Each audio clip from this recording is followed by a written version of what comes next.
मायावती ने दी नई जिम्मेदारी, राजाराम अब भाजपा के नेशनल कैंडिडेट बनने वाले हैं। कहा जाता है कि उत्तर प्रदेश की पूर्व मुख्यमंत्री और बहुजन समाज के पार्टी के अध्यक्ष मायावती उत्तर प्रदेश के पूर्व मुख्यमंत्री बहुजन समाज पार्टी के प्रमुख मायावती अब पूरी तरह से एक्शन मोड में आ चुकी है। कहा जाता है दशक में स्नातों के बाद मायावती अब पार्टी के फिर से खड़ा करने के लिए उम्मीदवार खड़ा कर रही है। कहा जाता है कि मायावती जो कि राजनीतिक दलों में बदलाव लाने की कोशिश, राजनीतिक हलकों में इन बदलावों को मायावती ने की नई राजनीति के रूप में देखा। कहा जाता है आकाश आनंद जो कि हटाना और राजाराम को आगे लाना इन्हीं करना है, दिखाता है कि पार्टी के अब जमीन कार्यकर्ताओं को प्रदर्शित करना इन पर जिम्मेदारी दी गई है। राजनीति के रूप में देखा जा रहा है आकाश आनंद जो कि हटाने की राजनीति के आगे लगा धब्बा को हटाने की कोशिश की जा रही है। पार्टी अब जमींदार कार्यकर्ताओं को प्रदर्शित प्राथमिक दे रही है। कुछ दिन पहले मायावती ने अपने भतीजे आकाश आनंद को पार्टी के राष्ट्रीय स्वयंसेवक पद पर हटा दिया। कहा जाता है कि तुरंत बाद ही उन्होंने कहा जाता है कि यह जिम्मेदारी एक सीनियर नेता को सौंप दिया गया। कहा जाता है कि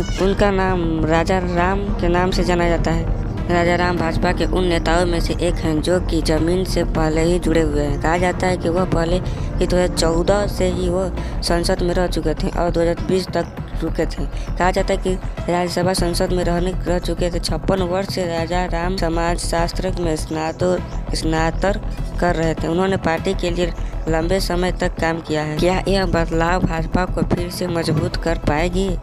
क्या राजाराम संगठन को एकजुट कर पाएंगे? क्या यह बदलाव भाजपा को मजबूती दे पाएगी? क्या राम संगठन में एकजुट करा पाएंगे?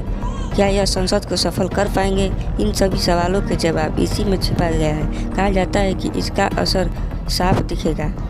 राजाराम जो कि नेताओं में से सबसे एक्सपीरियंस नेता है, जो कि उनको 2024 से लेकर 2020 तक अनुभव हो चुका है। तो ऐसे ही सटीक और तेज राजनीतिक खबरों के लिए JRT न्यूज़ के साथ जुड़े रहें।